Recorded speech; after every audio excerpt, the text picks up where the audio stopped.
என்று சொல்லியாக வேண்டும். இவ்வாறான ஒரு சந்தர்ப்பத்தை எனக்கு தந்தமைக்கு, இங்கு வர கிடைத்தமைக்கு, இந்த மண் தமிழுக்கு எத்தனையோ வகையிலே சாதனைகள், எத்தனையோ வகையிலே அர்ப்பணிப்புகள் செய்த மண்.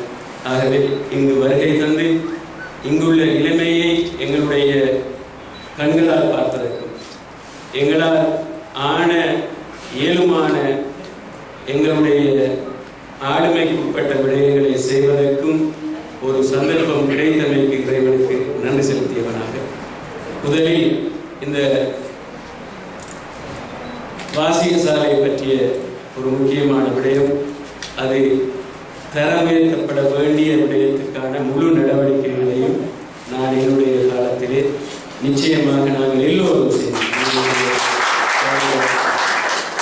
மாகாண சபை உறுப்பினர்கள் நாங்கள் எல்லோருமாக சேர்ந்து என்னுடைய காலத்துக்குள் நிச்சயமாக அதற்குரிய நடவடிக்கையை எடுப்போம் என்ற அந்த உத்தரவாதத்தை உங்களுக்கு இவ்விடத்தில் வழங்கியவனாக, இந்த வாசிக சாலையில் இருக்கின்ற பல குறைபாடுகள் சுட்டிக்காட்டப்பட்டு அவற்றையெல்லாம் எங்களுடைய ஏசிஎல்ஜி அவர்கள் சொன்னது போன்றும் எங்களுடைய நிதி ஒதுக்கீட்டு கீழ் என்னென்னவற்றை இந்த முறை செய்து தர முடியுமோ அவற்றை செய்து தருவதற்கு நான் நடவடிக்கை எடுப்பேன் என்பதையும், இங்கு வருகின்ற போது ஒரு கவலையான ஒரு விடயம், இங்கிருக்கின்ற எல்லா பாதைகளும் பொதுவாக மெயின் ரோடை தவிர வந்த பாதைகள், நான் பலமுறை வந்திருக்கின்றேன், எல்லா பாதைகளும் புனரமைக்கப்பட வேண்டியவை என்பதில் யாருக்கும் எந்த மாற்று கருத்தும் இருக்க முடியாது.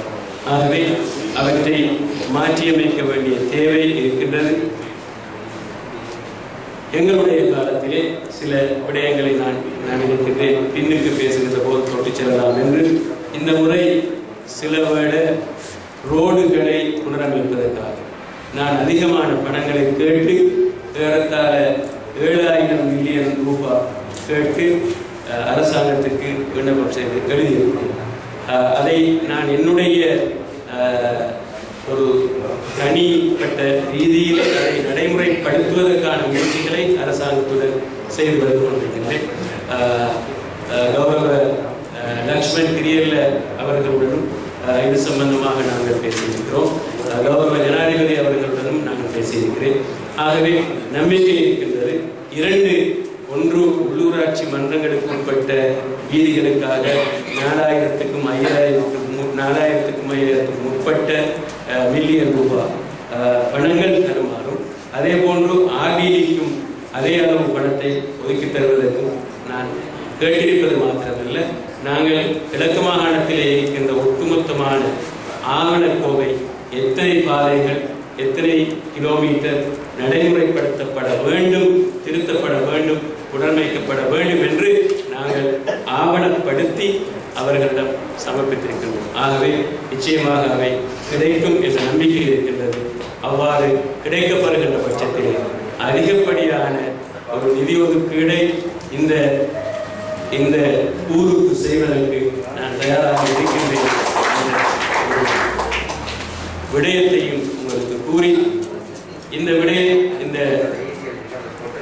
இங்கு இருக்கின்ற நியாயமான காரணங்கள், இந்த பிரதேச சபை ஏர்பன் கவுன்சிலாக உயர்த்தப்படுவதற்கான, தரம் உயர்த்தப்படுவதற்கான ஒரு நடவடிக்கையை ஏசிஎன்ஜி அவர்கள் அதற்கான அறிக்கையை சமர்ப்பிக்குமாறு நான் கூறியிருக்கிறேன். அது சமர்ப்பிக்கப்படுகின்ற அதனுடைய நியாயமான காரணங்களை நாங்கள் நியாயப்படுத்தி அதையும் செய்து தருவதற்காக, அவ்வாறான நியாயமான காரணங்கள் நாங்கள் உருவாக்கப்பட்டு அதை நியாயப்படுத்தி அதை செய்து தருவதற்கான முயற்சிகளை நாங்கள் நிச்சயமாக எடுப்போம் என்று கூறி, இங்கு ஹாஸ்பிட்டல் சம்பந்தமான ஒரு விடயம் அழைக்கப்பட்டது.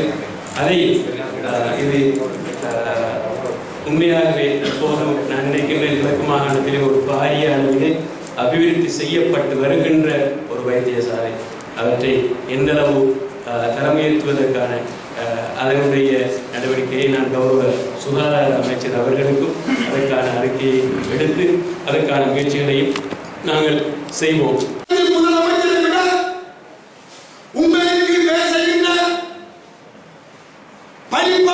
பணியாளர்களோ உங்களது கருத்துக்கு செவிமடுக்காத பட்சத்தில்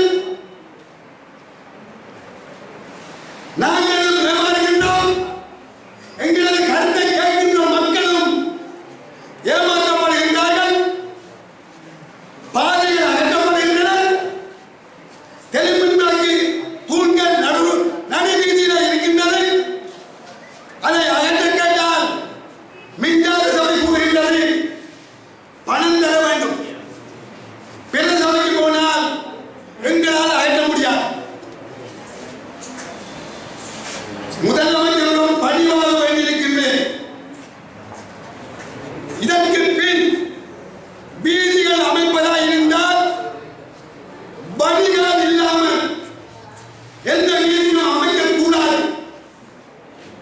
கண்டிப்பாக கூறுகின்றேன், வடிகால் இல்லாமல் வீதிகள் அமைப்பதற்கு உங்களுடைய காலத்தில் இடம் அளிக்கக்கூடாது. நீங்கள் பாருங்கள், நான் இப்ப கூறியது போன்று இந்த கிராமத்திலே உருவத்தை பாருங்கள். உங்களுடைய வீடியோவில் அந்த தம்பி அவர்கள் காட்டினார்கள் இக்கிராமத்தின் வீதிகள் எப்படி இருக்கின்றது என்பதை. இதற்கெல்லாம் காரணம் வடிகால் இல்லாமல் வீதி அமைக்கப்பட்டதால் தான் இந்த வீதிகள் அனைத்தும் பழுதடைந்ததற்கு காரணம். ஆகவே எனக்கு பின்னாலும் பேச பலர் இருக்கின்றார்கள். நான் எழுதிய எல்லாவற்றையும் பேசுவதற்கு நேரம் போதாது. இந்த அரசாங்கம்